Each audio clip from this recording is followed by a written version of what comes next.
بسم اللہ الرحمن الرحیم۔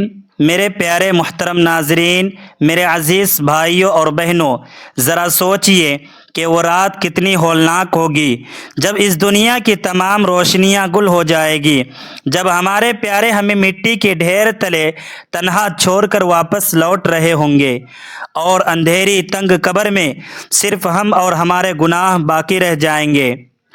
وہ گناہ جنہیں ہم نے دنیا کی رنگینوں میں گم ہو کر معمولی سمجھا، وہ نافرمانیاں جنہوں نے ہمارے رزق کو تنگ کر دیا، ہماری برکتوں کو چھین لیا اور ہمارے دلوں کو غفلت کی سیاہی سے بھر دیا۔ ہائے افسوس، ہم کس قدر غافل ہو چکے ہیں۔ موت کا فرشتہ کسی بھی وقت ہمارا سانس روک سکتا ہے، اور ہم اس دن کے لیے بالکل تیار نہیں ہیں جب جہنم اپنی پوری ہولناکی کے ساتھ پکاری جائے گی اور فرشتے اللہ تبارک و تعالیٰ کے حکم سے گناہ گاروں کو گھسیٹ رہے ہوں گے۔ لیکن میرے عزیزو، اسی مایوسی اور اندھیرے کے درمیان رحمان کی رحمت کا ایک ایسا سمندر موجیں مار رہا ہے جس کا اندازہ کوئی انسان نہیں لگا سکتا۔ اللہ رب العزت اپنی مخلوق سے 70 ماؤں سے زیادہ محبت کرتا ہے، اور وہ نہیں چاہتا کہ اس کا کوئی بندہ جہنم کا ایندھن بنے۔ اسی لیے اس نے سال کے کچھ دن اور کچھ راتیں ایسی بنائے جن میں مغفرت کی سیل لگ جاتی ہے، جہاں فرشتوں کا نزول اس کثرت سے ہوتا ہے کہ زمین تنگ پڑ جاتی ہے، اور انہی مبارک راتوں میں سے ایک ایسی رات ہے جس کی عظمت عرش الہی پر گونجتی ہے، ایک ایسی رات جس کا تعلق حج کے سب سے بڑے دن یعنی یوم النحر سے ہے۔ لیکن یاد رکھیے، اس رات میں اللہ تبارک و تعالی کن خوش نصیب لوگوں کو معاف فرماتا ہے، اور وہ کون سا ایسا خاص عمل ہے جو انسان کے پچھلے تمام گناہوں کو دھو کر رکھ دیتا ہے۔ ابھی وہ راز باقی ہے، وہ عمل جو اکثر لوگ نہیں جانتے۔ اس کے بارے میں آپ کو آگے چل کر بتاؤں گا، کیونکہ اگر آپ نے وہ بات مس کر دی تو شاید آپ کا پورا سال انتظار کرنا پڑے، اور کیا معلوم کہ اگلا سال ہمیں نصیب ہو بھی یا نہیں۔ میرے پیارے بھائیوں اور میری پیاری بہنوں، ذوالحج کا مہینہ اللہ تبارک و تعالیٰ کے نزدیک اس قدر محترم ہے کہ قرآن پاک میں سورۃ الفجر میں اللہ تبارک و تعالیٰ نے ارشاد فرمایا، والفجر ولیال عشر، یعنی قسم ہے فجر کی اور 10 راتوں کی۔ مفسرین فرماتے ہیں کہ ان 10 راتوں سے مراد ذوالحج کے پہلے 10 دن اور راتیں ہیں۔ ان ایام میں کی جانے والی عبادت اللہ تبارک و تعالیٰ کو کائنات کی ہر چیز سے زیادہ محبوب ہے۔ صحابہ کرام رضوان اللہ علیہم اجمعین نے جب حضور اکرم صلی اللہ علیہ وسلم سے پوچھا کہ یا رسول اللہ صلی اللہ علیہ وسلم، کیا جہاد فی سبیل اللہ بھی ان دنوں کی عبادت سے بڑھ کر نہیں؟ تو نبی کریم صلی اللہ علیہ وسلم نے فرمایا کہ نہیں، جہاد فی بھی نہیں، سوائے اس شخص کے جو اپنا جان و مال لے کر نکلے اور سب کچھ اللہ کی راہ میں قربان کر کے واپس لوٹے۔ سبحان اللہ! ذرا غور کیجئے کہ ان ایام کی کیا شان ہوگی، بالخصوص 10 ذوالحج کی رات جو 9 ذی الحج کی یعنی عرفہ کے دن کے فوراً بعد آتی ہے، جب لاکھوں حاجی میدان عرفات میں رو رو کر اپنے گناہوں کی معافی مانگ چکے ہوتے ہیں، اور پھر مزدلفہ کی وادی میں رات گزارتے ہیں۔ یہ وہ رات ہیں جب اللہ تبارک و تعالیٰ کی رحمت اپنے بندوں کو ڈھانپ لیتی ہے، اور فرشتوں کی جماعتیں زمین پر اتر کر پکارتی ہے کوئی توبہ کرنے والا جسے معاف کر دیا جائے؟ ہے کوئی رزق مانگنے والا جسے رزق کی تنگی سے نجات دی جائے؟ ہے کوئی مصیبت زدہ جس کی مصیبت کو دور کر دیا جائے؟ لیکن میرے محترم ناظرین، ہر شخص اس رات مغفرت کا حقدار نہیں بن پاتا۔ کچھ ایسے بدبخت بھی ہیں جو اس عظیم رات میں بھی اللہ تبارک و تعالیٰ کی رحمت سے محروم رہ جاتے ہیں، وہ کون لوگ ہیں اور وہ کون سا سسپینس ہے جو آپ کی زندگی بدل سکتا ہے؟ ویڈیو کے آخر میں آپ کو وہ راز بتاؤں گا جسے سن کر آپ کی آنکھوں سے آنسو جاری ہو جائیں گے اور آپ فوراً سجدے میں گر جائیں گے۔ میرے عزیز بھائیوں، گناہوں کی تباہی انسان کو برباد کر دیتی ہے۔ جب انسان گناہ کرتا ہے تو اس کے دل پر ایک سیاہ نقطہ لگ جاتا ہے، اور جب وہ توبہ نہیں کرتا تو وہ نقطہ پھیلتے پھیلتے پورے دل کو کالوٹھا بنا دیتا ہے۔ پھر اسے نہ تو نماز میں لذت ملتی ہے، نہ قرآن کریم کی تلاوت میں سکون ملتا ہے، اور نہ ہی دعا میں آنسو نکلتے ہیں۔ بزرگان دین فرماتے ہیں کہ رزق کی تنگی اور گھروں کی بے برکتی دراصل ہمارے اپنے ہاتھوں کی کمائی یعنی ہمارے گناہ ہیں۔ ہم کہتے ہیں کہ کاروبار نہیں چل رہا، نوکری نہیں مل رہی، قرض کا بوجھ بڑھتا جا رہا ہے، لیکن ہم یہ نہیں سوچتے کہ ہم نے اس مالک کو ناراض کر رکھا ہے جو تمام کائنات کو رزق دیتا ہے۔ 10 ذو الحج کی یہ رات، جسے یوم النحر کی رات بھی کہا جاتا ہے، گناہوں کے اس زنگ کو اتارنے کا سب سے بہترین موقع ہے۔ اس رات میں استغفار کی وہ طاقت ہے جو عرش کو ہلا دیتی ہے۔ حضرت حسن بصری رحمۃ اللہ تعالی علیہ کے پاس جب کوئی شخص رزق کی تنگی کی شکایت لے کر آتا تو آپ فرماتے استغفار کرو۔ کوئی اولاد کی نعمت سے محرومی کا روتا تو آپ فرماتے استغفار کرو۔ کوئی قحط سالی کا شکوہ کرتا تو آپ فرماتے استغفار کرو۔ کسی نے پوچھا کہ حضرت، ہر مسئلے کا حل آپ نے استغفار ہی کیوں بتایا؟ تو آپ نے قرآن کریم کی سورہ نوح کی آیت تلاوت فرمائی کہ اپنے رب سے معافی مانگو، بے شک وہ بڑا غفور الرحیم ہے، وہ تم پر آسمان سے موسلا دھار بارش برسائے گا، تمہارے مال اور اولاد میں ترقی دے گا، اور تمہارے لیے باغات اور نہریں جاری کر دے گا۔ سبحان اللہ! اگر آج ہم بھی اس رات سچے دل سے توبہ کر لیں تو ہماری تقدیر بدل سکتی ہے۔ لیکن ٹھہریے، وہ خاص عمل جو اس رات کو پانے والے خوش نصیب کرتے ہیں، اور وہ راز جو اللہ تبارک و تعالیٰ نے اپنے خاص بندوں کے لیے چھپا کر رکھا ہے، وہ ابھی باقی ہے۔ اگر آپ نے وہ نقطہ چھوڑ دیا تو شاید آپ اس رات کی اصل برکت سے محروم رہ جائیں گے۔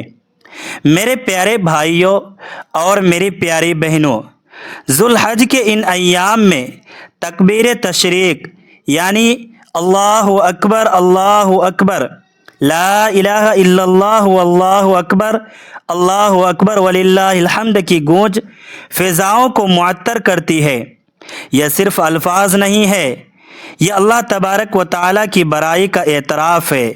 یہ اس بات کا اقرار ہے کہ اے اللہ، میری خواہشات، میری دنیا، میرا مال، میری جان، سب کچھ تیرے سامنے ہیچ ہیں، تو ہی سب سے بڑا ہے۔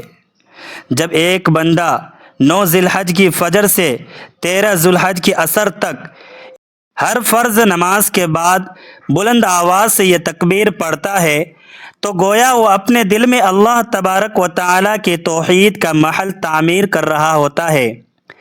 اور پھر جب 10 ذو الحج کا دن آتا ہے تو وہ قربانی کا دن ہوتا ہے، سنت ابراہیمی کا دن ہوتا ہے۔ حضرت ابراہیم علیہ السلام نے اپنے لخت جگر حضرت اسماعیل علیہ السلام کے گلے پر چھری پھیرنے میں ذرہ برابر بھی دیر نہیں کی، کیونکہ حکم میرے رب کا تھا۔ قربانی کا اصل مقصد جانور کا خون بہانا یا اس کا گوشت کھانا نہیں ہے، بلکہ اپنے اندر کے نفس امارہ کو ذبح کرنا ہے۔ اپنی انا، اپنے تکبر، اپنے حسد اور اپنی نفرتوں کو اللہ کی رضا کے لیے قربان کرنا ہے۔ قرآن صاف کہتا ہے کہ اللہ تبارک و تعالیٰ کو نہ تو تمہارے جانوروں کا گوشت پہنچتا ہے اور نہ ان کا خون، بلکہ اس تک تو تمہارا تقوی پہنچتا ہے۔ ذرا تصور کیجئے، جب آپ قربانی کے جانور پر چھری چلاتے ہیں تو اس کے خون کا پہلا قطرہ زمین پر گرنے سے پہلے اللہ تبارک و تعالی بندے کے گناہوں کو معاف فرما دیتا ہے۔ کتنا کریم ہے وہ رب جو ہمارے چھوٹے سے عمل پر اتنی بڑی رحمتیں نچھاور کر دیتا ہے۔ لیکن میرے عزیز بھائیوں اور بہنوں، کیا آپ جانتے ہیں کہ وہ کون سے بدقسمت لوگ ہیں جن کی قربانی بھی قبول نہیں ہوتی اور جو 10 ذی الحج کی رات اللہ تبارک و تعالیٰ کی مغفرت سے محروم رہ جاتے ہیں؟ ابھی وہ راز باقی ہے جو میں آپ کو بتانے جا رہا ہوں، وہ عمل جو اکثر لوگ نہیں جانتے اور غفلت میں گزار دیتے ہیں۔ اسی لیے دل کے کانوں سے سنیے گا۔ حدیث مبارکہ میں آتا ہے کہ اللہ تبارک و تعالی شعبان کی 15ویں رات لیلۃ القدر اور عیدین کی راتوں میں اپنی مخلوق کی طرف متوجہ ہوتا ہے اور سب کی مغفرت فرما دیتا ہے سوائے چند لوگوں کے۔ ان میں سب سے پہلا شخص وہ ہے جو اللہ تبارک و تعالیٰ کے ساتھ شرک کرتا ہے، دوسرا وہ جو اپنے دل میں کینہ، بغض اور دشمنی رکھتا ہے، تیسرا وہ جو والدین کا نافرمان ہے، اور چوتھا وہ جو رشتہ داریوں کو توڑتا ہے یعنی قطع رحمی کرتا ہے۔ ہائے، ذرا اپنے گریبان میں جھانک کر دیکھیں، کیا ہم نے اپنے بھائی سے بات چیت تو بند نہیں کر رکھی؟ کیا ہمارے دل میں کسی کے لیے حسد اور کینہ تو نہیں ہے؟ کیا ہمارے بوڑھے والدین ہم سے ناراض تو نہیں ہیں؟ اگر ایسا ہے تو خدا را اس رات کے آنے سے پہلے اپنے دلوں کو صاف کر لیجئے، اپنے والدین کے پاؤں پکڑ کر ان سے معافی مانگ لیجئے، اپنے بھائیوں کو گلے سے لگا لیجئے، کیونکہ اگر آپ کا دل کینے سے بھرا رہا تو عرش سے نازل ہونے والی رحمت کی بارش آپ کے دل کی بنجر زمین کو سیراب نہیں کر سکے گی۔ اب میں آپ کو وہ اصل راز، وہ خاص عمل اور وہ پوائنٹ بتانے جا رہا ہوں جو اس 10 ذی الحج کی رات کا سب سے بڑا تحفہ ہے اور جو انسان کو اللہ تبارک و تعالیٰ کا محبوب بنا دیتا ہے۔ وہ اصل راز یہ ہے کہ جب 10 ذی الحج کی رات شروع ہو یعنی 9 ذی الحج کا سورج غروب ہو جائے تو اس رات کو غفلت کے بازاروں میں، قربانی کے جانوروں کی نمائش میں یا دنیاوی گپ شپ میں برباد نہ کیا جائے، بلکہ رات کے ایک حصے میں تنہائی کا لباس اوڑھ کر مصلی پر بیٹھ کر اپنے گناہوں کا اعتراف کیا جائے۔ وہ عمل یہ ہے کہ 2 رکعت صلاۃ التوبہ ادا کی جائے اور سجدے میں سر رکھ کر اتنے آنسو بہایا جائے کہ مصلی کا کپڑا تر ہو جائے۔ حضور صلی اللہ علیہ وسلم نے فرمایا کہ اللہ تبارک و تعالیٰ کو 2 قطرے سب سے زیادہ محبوب ہیں، ایک شہید کے خون کا قطرہ اور دوسرا اس گناہگار کی آنکھ کا آنسو جو تنہائی میں اللہ تبارک و تعالیٰ کے خوف اور ندامت سے نکلا ہو۔ جب بندہ سجدے میں رو کر کہتا ہے کہ یا اللہ، میں گناہگار ہوں، میں خطا کار ہوں، میں نے اپنی جان پر ظلم کیا، اگر تو نے مجھے معاف نہ کیا تو میں برباد ہو جاؤں گا، تو اللہ پاک کو اپنے بندے کی عاجزی پر اتنا پیار آتا ہے کہ وہ اسی وقت اس کے تمام پچھلے گناہوں کو نیکیوں میں بدل دیتا ہے اور اس کے رزق کے دروازے کھول دیتا ہے۔ میرے پیارے بھائیوں اور میری پیاری بہنوں، آئیے اس مبارک رات کی برکتوں کو سمیٹنے کے لیے اب ہم مل کر اپنے رب کے حضور ہاتھ اٹھاتے ہیں، اپنے دلوں کو نرم کرتے ہیں اور رو رو کر اپنے مالک کو مناتے ہیں۔ آپ جہاں بھی ہیں، جس حال میں بھی ہیں، ان دعائیہ کلمات پر آمین کہیے۔ کیا معلوم کس کی آمین قبول ہو جائے اور سب کی بخشش کا ذریعہ بن جائے۔ اے اللہ، اے رحمان، اے رحیم، اے غفور ودود، اے کائنات کے مالک، اے عرش عظیم کے رب، ہم تیرے عاجز، مسکین اور گناہ گار بندے تیرے سامنے ہاتھ پھیلائے کھڑے ہیں۔ یا اللہ، ہمارے گناہ آسمان کی بلندیوں کو چھو رہے ہیں۔ ہماری نافرمانیاں اتنی زیادہ ہیں کہ ہم شرمندگی سے اپنا سر نہیں اٹھا سکتے، لیکن تیری رحمت تیرے غضب پر غالب ہیں۔ یا اللہ، ہمیں معاف فرما دے۔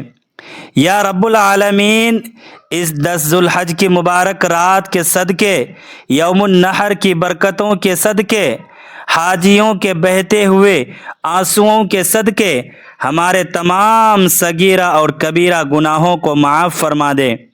یا اللہ، ہماری قبروں کے اندھیروں کو اپنی رحمت کے نور سے بدل دے۔ ہمیں قبر کے عذاب سے، جہنم کی دہکتی ہوئی آگ سے اور قیامت کی رسوائی سے پناہ عطا فرما۔ اے باری تعالی، پوری امت مسلمہ پر رحم فرما۔ مسلمان جہاں کہیں بھی ظلم و ستم کا شکار ہیں، ان کی غیب سے مدد فرما۔ ہمارے ملک کو امن، سلامتی اور خوشحالی کا گہوارہ بنا دے۔ یا اللہ، ہمارے والدین جن کے سائے میں ہم نے زندگی گزاری، جنہوں نے ہماری خاطر تکلیفیں اٹھائیں، ان پر رحم فرما، جیسا کہ انہوں نے ہمارے بچپن میں ہم پر رحم کیا ہے۔ جن کے والدین دنیا سے رخصت ہو چکے ہیں، ان کی قبروں کو جنت کا باغ بنا دے، اور جن کے زندہ ہیں انہیں صحت، تندرستی اور لمبی عمر عطا فرما۔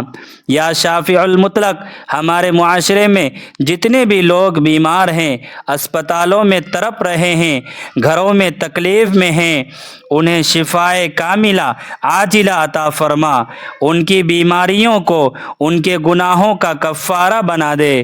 یا رزاق، جو لوگ رزق کی تنگی کی وجہ سے پریشان ہیں، جن کے کاروبار ٹھپ ہو چکے ہیں، جو نوکری کے لیے در در کی خاطر چھان رہے ہیں، انہیں اپنے غیب کے خزانوں سے ایسا رزق حلال عطا فرما کہ انہیں کبھی کسی کے سامنے ہاتھ پھیلانا نہ پڑے۔ یا غنی، جتنے بھی لوگ قرض کے بوجھ تلے دبے ہوئے ہیں، جن کی راتوں کی نیندیں اور دن کا سکون غائب ہو چکا ہے، یا اللہ، غیب سے ان کے قرضوں کی ادائیگی کے اسباب پیدا فرما دے اور انہیں اس دلدل سے نجات عطا فرما۔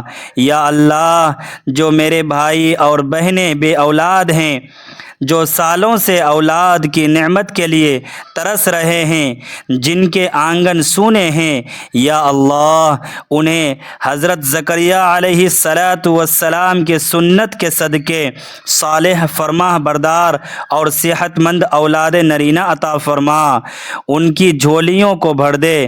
یا اللہ، ہماری اس ٹوٹی پھوٹی دعاؤں کو اپنے حبیب پاک نبی کریم صلی اللہ علیہ وآلہ وسلم کے سفیل قبول و منظور فرما۔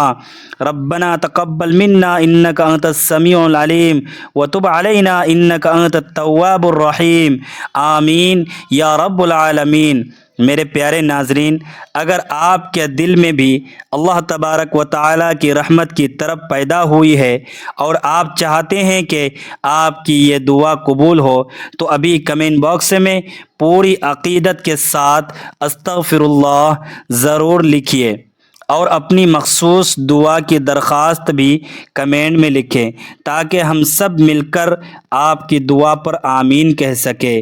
کیا معلوم کس کی زبان سے نکلی ہوئی آمین ہم سب کی نجات کا ذریعہ بن جائے۔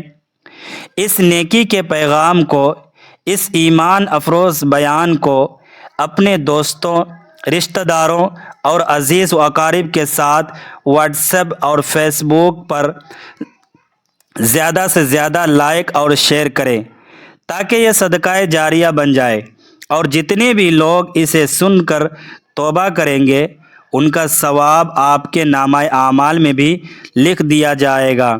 مزید ایسی ہی دل کو جھنجھوڑ دینے والی اور روحانی ویڈیوز کے لیے ہمارے چینل کو ابھی سبسکرائب کریں اور بیل آئیکن کو بھی دبا دیں تاکہ اللہ تبارک و تعالیٰ کا کوئی بھی پیارا پیغام آپ سے مس نہ ہو سکے۔